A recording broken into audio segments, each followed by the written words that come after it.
दोस्तों इंग्लिश में ऐसे हज़ारों वर्ड हैं जो एक वर्ड होने के नाते ही वो कई तरीके से यूज़ किए जाते हैं। उसमें सबसे जो बहुत ज़्यादा कंफ्यूजिंग वर्ड होता है वो है हमारा गेट।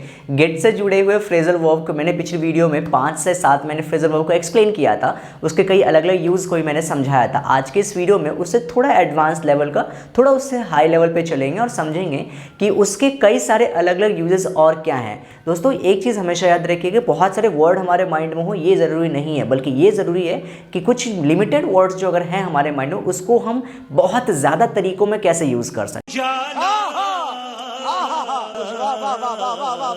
और यही हमें सिखाता है ये गेट के जुड़े हुए फ्रेजल वर्ब्स जो होते हैं या और भी वर्ड से जुड़े हुए जितने फ्रेजल वर्ब्स होते हैं, उन फ्रेजल वर्ब्स को यूज़ करके आप बहुत अच्छी इंग्लिश बोल सकते हैं। So let's see what we are going to learn in this today's video. आज हम सीखेंगे गेट का ही मतलब कैसे भागना होता है। गेट का मैंने बताया था, गेट का ही मतलब एक तो मैंने बताया था कि पकड़ना भी होता है, ठीक है। Get him fast, get him fast, ये मैंने पिछली वीडियो में आपको बताया था। Get him fast, get him quickly, get him to me, इस तरीके से। लेकिन इसका मतलब भागना कैसे होता है, इसका मतलब चढ़ना कैसे, मैंने उतरने के लिए बताया था, आपको याद होगा। गेट ऑफ का मतलब उतरना होता है। अब आज चढ़ने की मीनिंग देखेंगे। चढ़ने को क्या बोलते हैं, गेट का ही मतलब छुटकारा पाना होता है। फिर गेट का ही मतलब समझना तो होता ही था, वही समझना तो होता ही था, मैंने पिछली वीडियो में एक्सप्लेन किया था। आज इसका मतलब समझाना भी होगा। वो कैसे चेंज होता है वो आपको बताऊंगा मैं।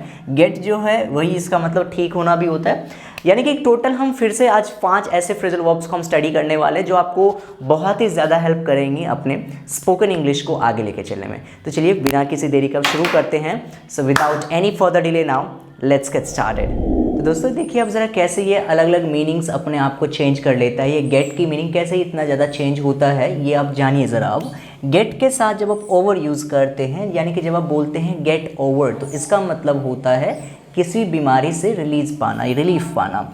जैसे कि किसी बीमारी के बाद जब आप रिकवर करते हैं उसे आप गेट ओवर बोलेंगे। जैसे कि to get better after an illness.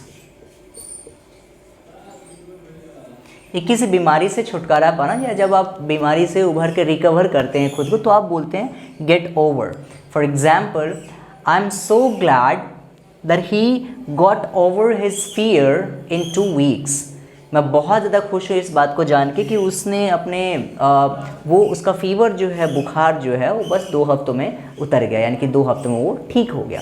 He got over his fever, he got over his fever. तो गेट को हमने गॉट कर दिया है। इस बात का भी ख्याल रखिए आप कि गेट जो है ये एक फ्रेजल होने से पहले ये एक मेन वर्ब है, जो मैं अभी पिछले कुछ वीडियो से आपको एक्सप्लेन करते हुए आ रहा हूँ। अगर आपको नहीं पता तो ये भी जान लीजिए।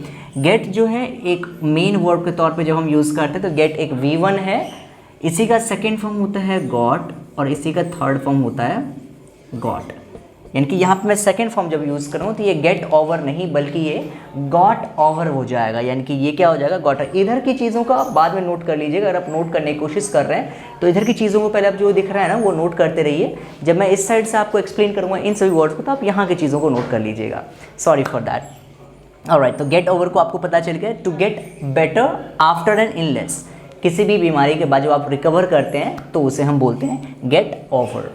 Alright, next is get away. Get away जब हम बोलते हैं तो इसका मतलब होता है टू एस्केप, टू एस्केप या टू रन, भाग जाना या पीछा छुड़ाना जो हम बोलते हैं ना, तो गेट अवे का मतलब वो होता है। For example, he tries always to get away from his work, he always tries to get away from his work. वो हमेशा उस काम से पीछा छुड़ाने की कोशिश करता रहता है, वो हमेशा अपने काम से पीछा छुड़ाता है।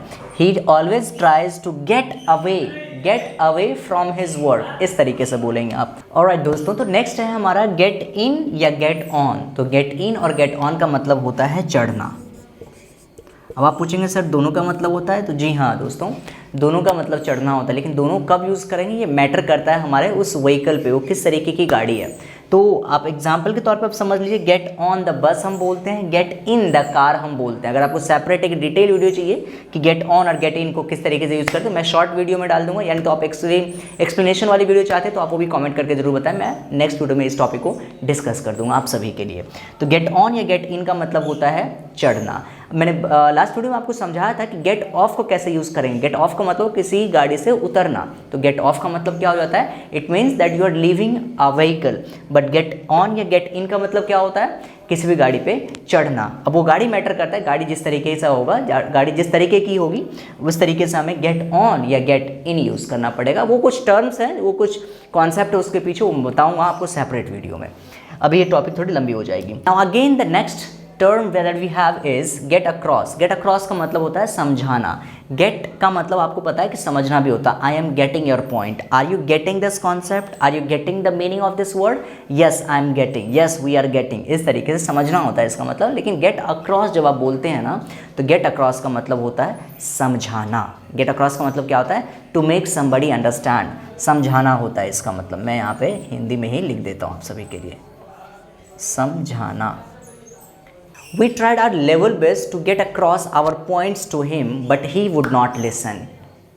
हमने बहुत कोशिश किया अपनी बात को उन तक पहुंचाने के लिए, उनको समझाने के लिए, बट वो हमारी बात को सुने भी नहीं, उन्होंने मेरी बात सुनी ही नहीं।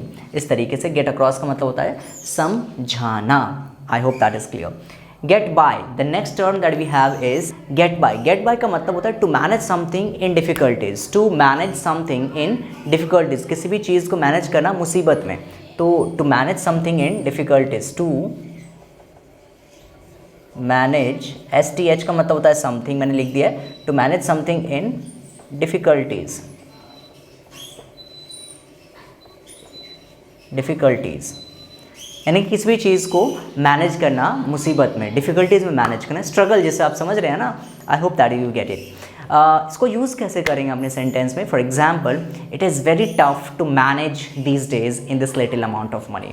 बहुत हार्ड है इतने कम पैसे में गुजारा करना। अब इसकी बात, इसी बात को आप फ्रेजल वर्ब में कैसे मिक्स करके बोलेंगे, मसाले मार के। देखिए ज़रा, it's very hard to get by with this little money in this month. It's very hard to manage, या फिर it's very hard to get by with this little amount of money this month. इस महीने इस छोटे से amount of money से गुजारा नहीं चलने वाला है, बहुत टफ है। I hope you get it. देखिए, फ्रेजल वर्ब को यूज़ करना बहुत आसान है अगर आप इसे कॉन्सेप्चुअली, आप लॉजिकली आप चीज़ों को समझ के रखें। अगर रटे मत, रटना नहीं है आपको बिल्कुल भी, आप समझ के चलिए इनको कैसे यूज़ करना, और साथ के साथ आपको बस प्रैक्टिस कर लेना है विद प्रॉपर गुड स्ट्रैटेजी। कैसे प्रैक्टिस करना है? गेट ओवर का मतलब होता है आप किसी बीमारी को रिकवर करना। गेट अवे का मतलब होता है भाग जाना। गेट इन या गेट ऑन का मतलब होता है किसी गाड़ी पे चढ़ना। अगर आप इसकी डिटेल वीडियो चाहते हैं तो प्लीज़ कमेंट करके ज़रूर बताइएगा। नेक्स्ट है हमारा गेट बाय। गेट बाय का मतलब किसी भी चीज़ को मैनेज करना, डिफिकल्टीज़ में, मुसीबत में मैनेज करना। गेट अक्रॉस का मतलब होता है किसी बात को सामने वाले को समझाना। I hope that is clear guys.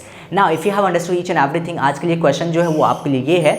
मेरा दोस्त मेरे साथ कल बस में चढ़ा और मेरे से पहले ही उतर गया। इसमें आई होप कि आपको मालूम पड़ रहा होगा कि गेट इन या ऑन, और दूसरा जो होगा इसमें गेट ऑफ यूज़ होगा।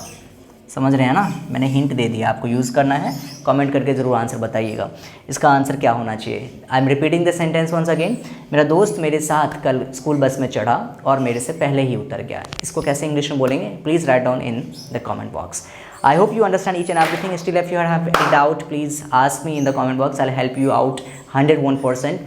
And for such interesting videos, continuously keep watching on this YouTube channel. For watching those all the things on this channel, you have to subscribe this channel. Please tap on the bell icon if you really want to learn new things related to these topics. All right, now at the end, thank you so much for watching till the end. Bye bye, take care.